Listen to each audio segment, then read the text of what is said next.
नमस्कार, स्वागत है आपका। आप देख रहे हैं इंडिया वॉइस और मैं हूं आपके साथ योगेश पांडे। बुलेटिन का आगाज करेंगे बड़ी खबर के साथ। उत्तर प्रदेश की राजधानी लखनऊ से बड़ी खबर सामने आ रही है।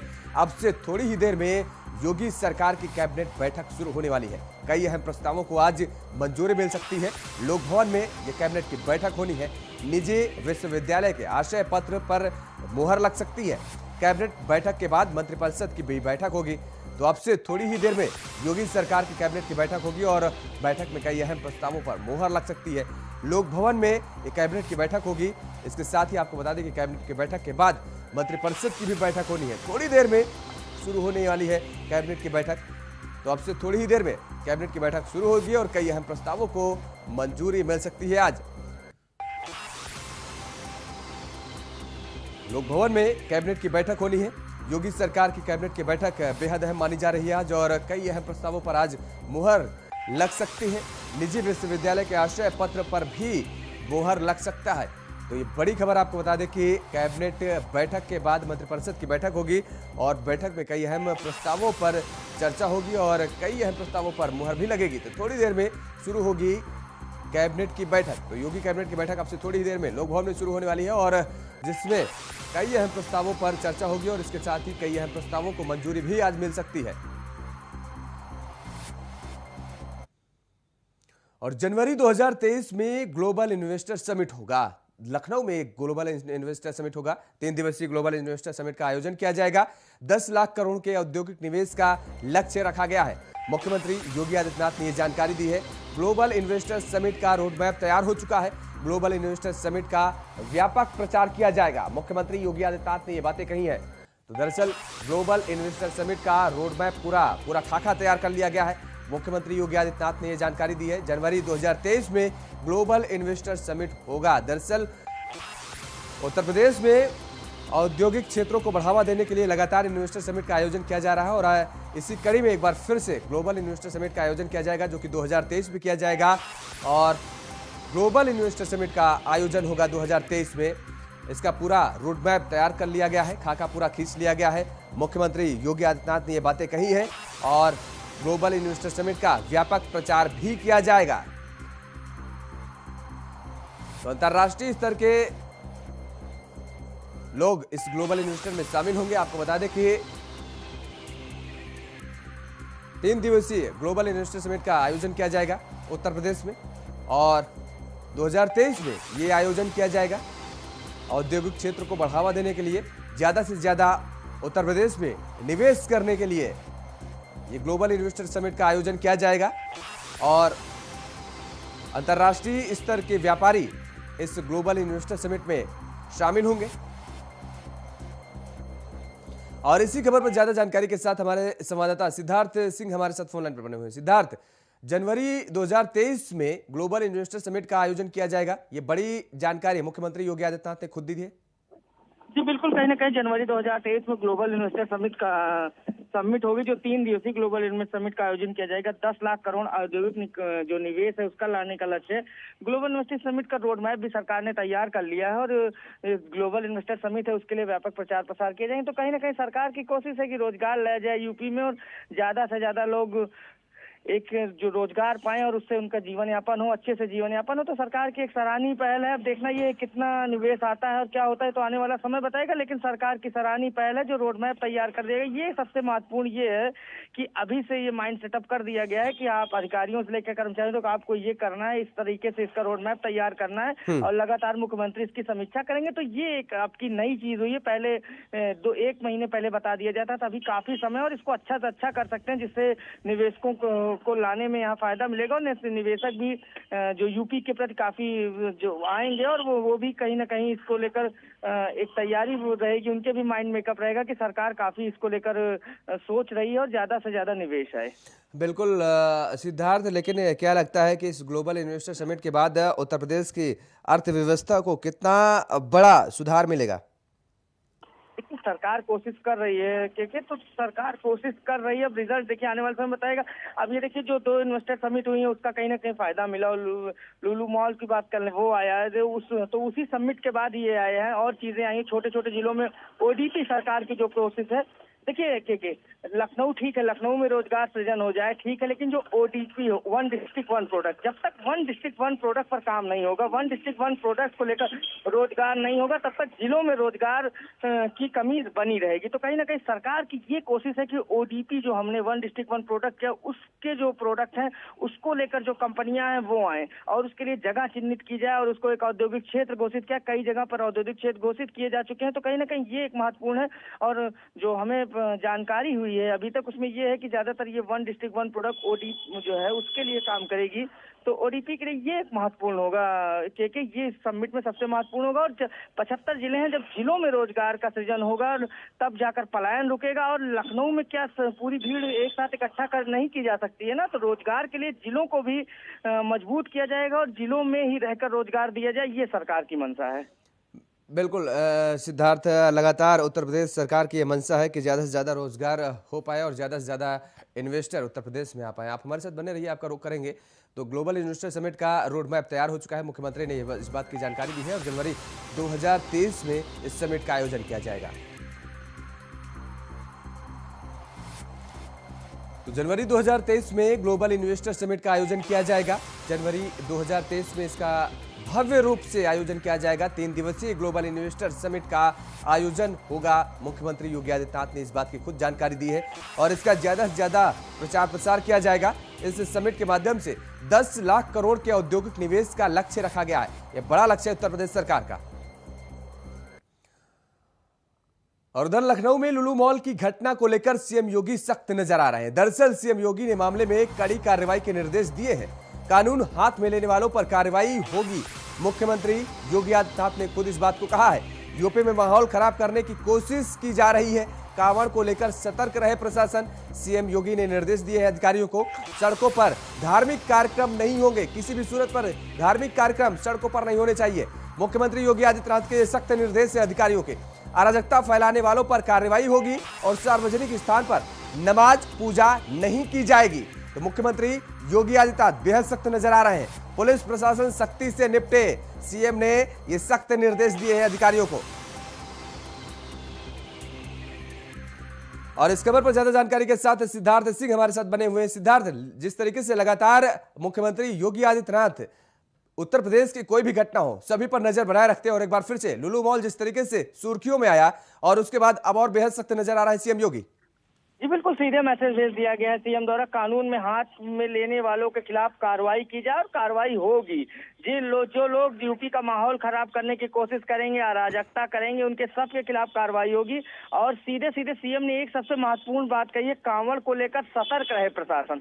तो कहीं ना कहीं लगातार ये कोशिश है कि जो कांवड़ यात्रा है उसको सकुशल संपन्न कराया जाए। तो ये कोशिश है और सीएम ने सख्त आदेश दिया है जिलाधिकारी से लेकर एसपी तक, सब कहीं ना कहीं कमरों से बाहर निकले और लगातार जो कांवड़ यात्रा है उसको लेकर विशेष नजर बनाए रखे। कई जिलों में देर रात इसका असर भी देखने को मिला और अधिकारी जो है वो कहीं ना कहीं कांवड़ियों से मिलते रहे और उनसे लगातार बात करते रहे, कांवड़ियों से कोई दिक्कत तो नहीं हो। और इसमें साफ साफ मुख्यमंत्री ने कहा सारी जिम्मेदारी प्रशासन की होगी, मतलब आप कहीं ना कहीं पूरी तरीके से जिम्मेदार हैं और इस श्रावण मास में जो ये यात्रा चल रही है इसको सकुशल संपन्न कराएं। और कहीं ना कहीं सख्त आदेश दे दिए गए हैं, किसी भी प्रकार से कोई अराजकता नहीं फैलाई जाएगी। और सीधे शब्दों में ये कहा गया है कि न कोई धार्मिक आयोजन सड़कों पर नहीं होंगे, किसी प्रकार की पूजा सड़कों पर नहीं होगी, न नमाज पढ़ी जाएगी न कोई पूजा होगी। तो सही न कहीं सीएम ने सख्त आदेश दे दिया है कि इस तरीके का कोई भी कृत्य ना किया जाए जिससे जो माहौल खराब हो प्रदेश का। तो ये एक महत्वपूर्ण है और सीएम ने और इसके लिए जिला अधिकारी, एसपी ये जिम्मेदार होंगे, थाना अध्यक्ष जिम्मेदार होंगे। अगर कोई बात होती तो कहीं ना कहीं एकदम सख्ती है पूरे यूपी में और किसी भी तरीके से माहौल खराब करने की कोशिश ना की जाए, ये भी सीएम ने बोल दिया है। और जिस तरीके से लुल्लू मॉल को लेकर लगातार विवाद बढ़ता गया, इसको लेकर भी सीएम काफी नाराज है और सीएम ने कहा इसमें भी सख्त कार्रवाई की जाए। लेकिन सिद्धार्थ, लुल्लू मॉल की जो घटना सामने आई है जिसमें नमाज पढ़ने की बात कही जा रही है, दरअसल साजिशन बताया जा रहा है, इस घटना को अंजाम दिया गया है। देखिए अभी जांच चल रही है, अभी कुछ कहना जल्दबाजी होगी। जांच की रिपोर्ट का इंतजार है, जांच रिपोर्ट आने के बाद ही कुछ कह सकते हैं। तो कहीं ना कहीं अभी कल जिस तरीके से कुछ लोगों ने एक धर्म विशेष का बताया था कि ये वीडियो एक धर्म विशेष का है, बाद में जो वहाँ के पुलिस कमिश्नर ने उसका खंडन किया था, कहा था ऐसा कुछ नहीं है। तो कहीं ना कहीं इस तरीके से लोगों से अपील की जा रही है, और हम भी लगातार इंडिया वाइज भी ये अपील करता है कि आप अफवाहें ना फैलाएं, ना अफवाहें फैलने दें, और अपने धर्म के को पालन करें। और सार्वजनिक प्लेस में कोई पूजा करने के लिए सरकार ने भी रोक दिया है। किसी भी सार्वजनिक प्लेस पर जाकर आप पूजा नहीं कर सकते। व्यवसायिक स्थल है, व्यवसाय के लिए बना है, ना कि कोई पूजा के लिए। ये चीजें जाननी होंगी। और ये मुख्यालय पे बना है, ये लखनऊ में बना है, ये भी ध्यान देने वाली बात है, जहां पर पूरे देश की नजर है। तो कहीं ना कहीं ऐसा ना हो सरकार कोशिश करती रहे और रोजगार ही ना आए। अगर इस तरीके से होता रहा तो कौन यहाँ के निवेश करेगा? इस चीज का सरकार को पूरी तरीके से डर है। इसलिए सरकार लगातार ये लोगों से अपील कर रही है कि अपने धर्म का पालन करें, और किसी भी प्रकार से धार्मिक आयोजन जो है वो सड़कों पर नहीं किए जाएंगे, ना नमाज पढ़ी जाएगी सड़कों पर, ना कोई पूजा की जाएगी। बिल्कुल, चलिए बहुत बहुत शुक्रिया तमाम सर जानकारी देने के लिए सिद्धार्थ।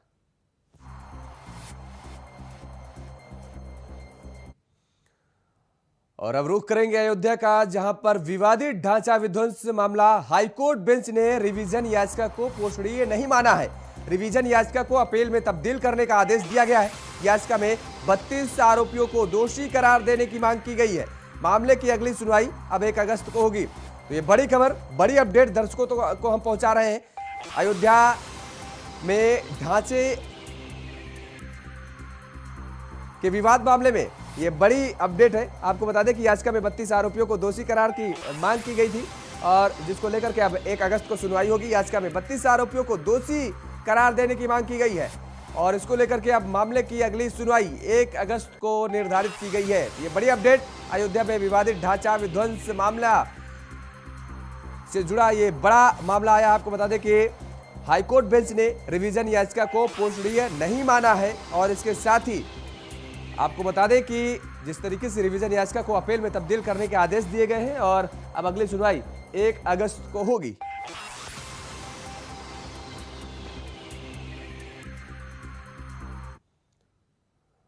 उधर रायबरेली के दीन शाह गौरा ब्लॉक के पूर्व माध्यमिक स्कूल बिन्नवा में पढ़ने वाले छात्रों से मिड डे मील का भोजन बनवाया जा रहा है, जिसका वीडियो सोशल मीडिया पर वायरल हो रहा है। वीडियो वायरल होने के बाद बेसिक शिक्षा विभाग में हड़कंप मच गया है। तो पढ़ाई छोड़कर मिड डे मील बना रही हैं छात्राएं, और इसका वीडियो अब सोशल मीडिया पर खूब वायरल हो रहा है। मिड डे मील बनाने का वीडियो वायरल हुआ, और जिसके बाद से बेसिक शिक्षा विभाग में अब हड़कंप मचा हुआ है।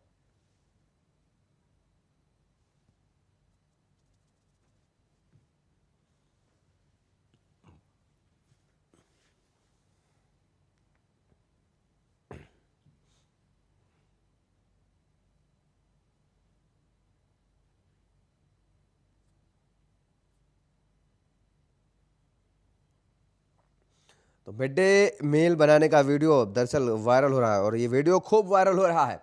रायबरेली से खबर सामने आई है, जहां पर स्कूल में पढ़ने गई छात्राएं पढ़ाई को छोड़ करके मिड डे मील बनाती नजर आई हैं, और मिड डे मील बनाने का ये वीडियो अब खूब वायरल हो रहा है। सोशल मीडिया पर जमकर ये वीडियो वायरल हो रहा है। वहीं वीडियो वायरल होने के बाद बेसिक शिक्षा विभाग में अब हड़कंप मचा हुआ है। छात्राएं जाती हैं स्कूल में पढ़ने के लिए, लेकिन वहां पर उनसे मिड डे मील बनवाया जा रहा है। रायबरेली से ये तस्वीरें सामने आई हैं, ये वीडियो सामने आया है, जहां पर छात्राएं पढ़ने गई थी स्कूल, लेकिन वहां पर उन्हें मिड डे मील का भोजन उनसे बनवाया जा रहा है। और अब इस वीडियो के वायरल होने के बाद तमाम सारे सवाल उठ रहे हैं।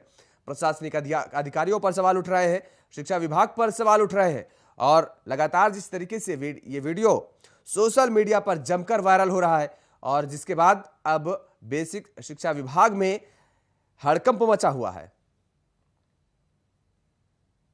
और इसी खबर पर ज्यादा जानकारी के साथ हमारे संवाददाता राजू तिवारी हमारे साथ फोन लाइन पर बने हुए हैं। राजू, जिस तरीके से पढ़ाई को छोड़ करके ये छात्राएं मिड डे मील बनाती नजर आई हैं, वीडियो वायरल हुआ, स्कूल की तरफ से कुछ सफाई पेश की गई क्या? बिल्कुल, बता दें कि जिस तरह से इसके पहले भी कई वीडियो वायरल हुए थे झाड़ू लगाते हुए और स्कूल में काम करते हुए बच्चों का वीडियो वायरल हुआ, और ये ताजा वीडियो जो वायरल हो रहा है, ये इसमें साफ तौर पे तस्वीरों में देखा जा सकता है कि ये मिड डे मील में काम कर रही हैं, खाना बनवा रही हैं बच्चियां। तो इस तरह से जो लगातार शासन की मंशा है उस पर जिम्मेदार जो हैं वो पानी फेरते नजर आ रहे हैं। लेकिन अगर बात करें जिले के आला अधिकारियों की तो उनके द्वारा जांच की तो बात कही गई है। लगातार पिछले समय भी कई वीडियो वायरल हुए थे, लेकिन आज तक अगर कार्यवाही की बात करें तो कार्यवाही कुछ भी नहीं हुई। और जो ताजा मामला है, अब इस पे क्या कार्यवाही की जाती है, आला अधिकारियों के संज्ञान में आया है। वीडियो वायरल होने के बाद जब मीडिया के द्वारा उनसे पूछा गया तो कहा गया है उनके द्वारा कि वीडियो वायरल होने की जानकारी हुई है, जांच कराई जाएगी। हालांकि जो ये वीडियो है ये दीन शाह गौरा ब्लॉक के पूर्व माध्यमिक विद्यालय बिन्नावा का बताया जा रहा है और वीडियो में जो बच्चियों से काम करवाया जा रहा है, रसोइयां हालांकि मौजूद हैं, रसोइयां के द्वारा जो इनसे काम करवाया जा रहा है। तो ऐसे में जो प्रश्न उठ रहा है कि जो जिम्मेदार टीचर हैं और प्रधानाध्यापक हैं जिनको जिम्मेदारी दी गई है बच्चों के पढ़ाई की, तो इस तरह से अगर काम कराया जाएगा तो बच्चे क्या पढ़ाई करेंगे। हालांकि वहां स्थानीय लोगों में इस वीडियो के वायरल होने के बाद काफी रोष देखा जा रहा है। जी बिल्कुल राजू, लेकिन जिस तरीके से कार्रवाई की बात की जा रही है, आपने कहा कि पहले भी कई इस तरीके के वीडियो झाड़ू लगाने जैसे वीडियो वायरल हुए हैं और कार्रवाई के नाम पर महज केवल खाना पूर्ति भी नहीं होने का नाम लेती है, केवल जांच ही रह जाती है और जांच ठंडे बस्ते में चली जाती है। ऐसे में अब क्या लगता है कि जब ये वीडियो वायरल हो रहा है तो ऐसे में क्या दोषियों के ऊपर इस बार कार्रवाई की कुछ उम्मीद जताई जाए? बिल्कुल, जिस तरह से अधिकारियों ने कहा है, पिछले समय में भी यही बताया गया है कि जांच कराकर तथ्यात्मक जांच होगी और जिले में एक टीम बनाई गई है जांच की। मिड डे मील जो विभाग है उसके द्वारा जांच कराई जा रही है। जांच कराने के बाद इस पूरे मामले की जांच की जाएगी और जांच के बाद जो दोषी होंगे उनके खिलाफ कार्रवाई होगी। लेकिन जो साफ तौर पे तस्वीरों में देखा जा रहा है कि बच्चों के द्वारा खाना बनाया जा रहा है और उसमें संलिप्त है रसोइयां, और कहीं ना कहीं अगर देखा जाए तो स्कूल का जो प्रबंध तंत्र है, जो टीचर है, वो भी संलिप्त ही होंगे, क्योंकि जो तस्वीरें साफ बयां कर रही हैं कि बच्चियों के द्वारा मिड डे मील का खाना बनवाया जा रहा है। तो ऐसे में जांच का प्रश्न बहुत ज्यादा नहीं उठता है, लेकिन कहीं ना कहीं हम जो स्थानीय लोगों में रोष है, अब रोष के बाद क्या कार्रवाई होगी तो आने वाला वक्त बताएगा। चलिए, बहुत बहुत शुक्रिया तमाम सारी जानकारी देने के लिए राजू। तो जिस तरीके से अब ये वीडियो खूब वायरल हो रहा है और इसके बाद बेसिक शिक्षा विभाग में जमकर हड़कंप मचा हुआ है।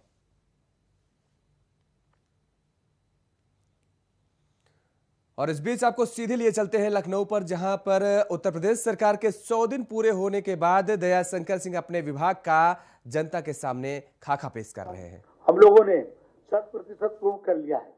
आप इसमें कह सकते हैं कि अभी बहुत सारी गाड़ियां हमारी अभी ऐसी हैं जो अभी हम लोगों ने उसको मरम्मत नहीं कराया। इसलिए नहीं कराया कि कोरोना काल में 2 सालों में हम लोगों ने कोई गाड़ी नहीं खरीदी थी।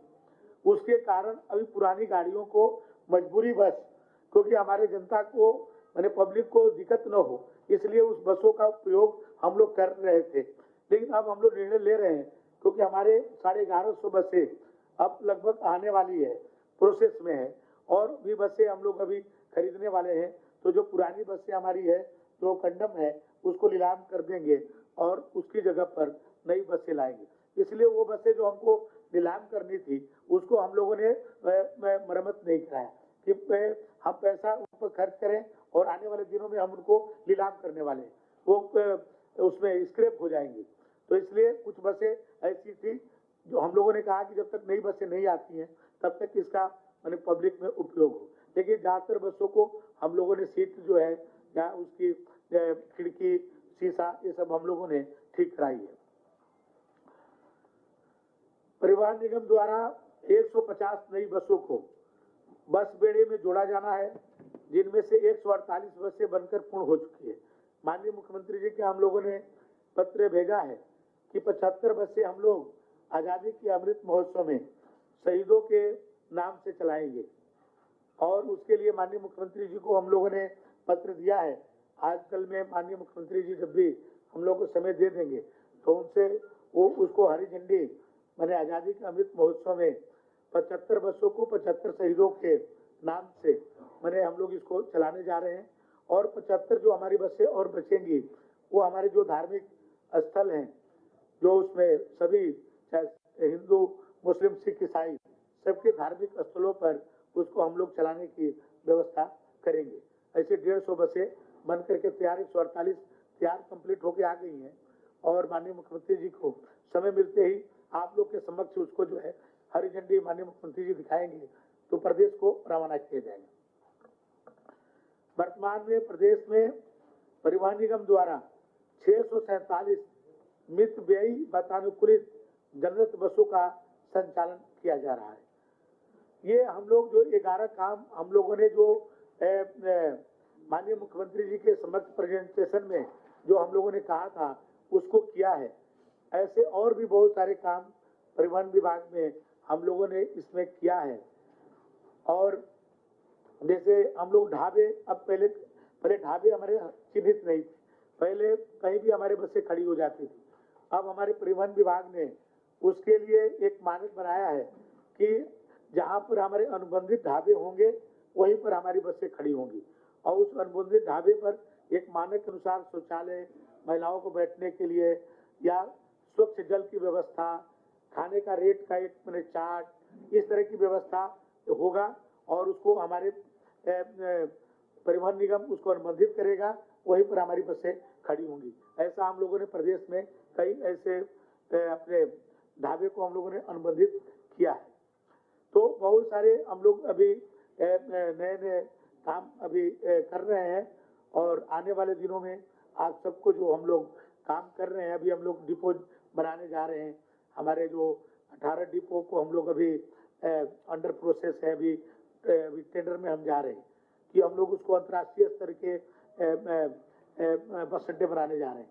अभी एक बस अड्डा केवल अभी आलमबाग में बना हुआ है, लेकिन उससे भी बेहतर हम लोग प्रदेश के अभी हम लोग 18 अभी प्रथम किस्त में 18 को हम लोगों ने लिया है।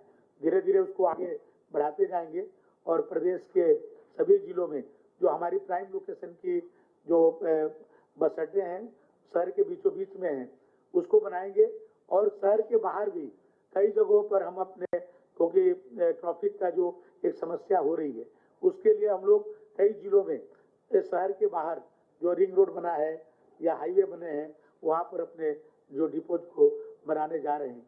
इलेक्ट्रॉनिक बसों से के भी अब ग्रामीण शहरी क्षेत्रों में तो चल रहा है, ग्रामीण क्षेत्रों में भी हम लोग इलेक्ट्रॉनिक बसों को चलाने के लिए हम लोग अभी अंडर प्रोसेस हैं, हम लोग की वार्ता चल रही है।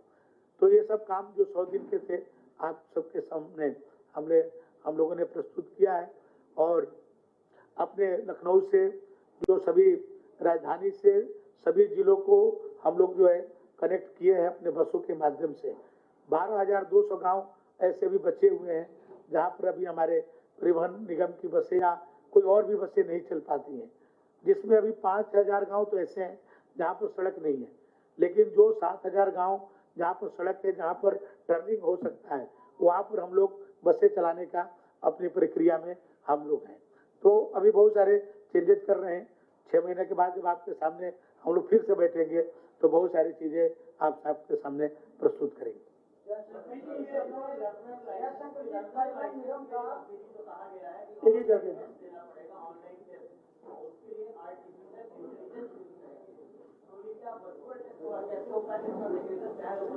नहीं, देखिए ये क्या है, आप हमारे आधार कार्ड सबका है, उससे जो है कनेक्ट हो करके वो हमारा जो सॉफ्टवेयर है वो जान जाएगा कि जो आधार कार्ड में है वही व्यक्ति सामने बैठ करके एग्जाम दे रहा है। तो ऑनलाइन एग्जाम तो अब तो बड़े बड़े कॉम्पिटिशन्स के हो रहे हैं, तो हमारे तो ये डीएल के तो एक सामान्य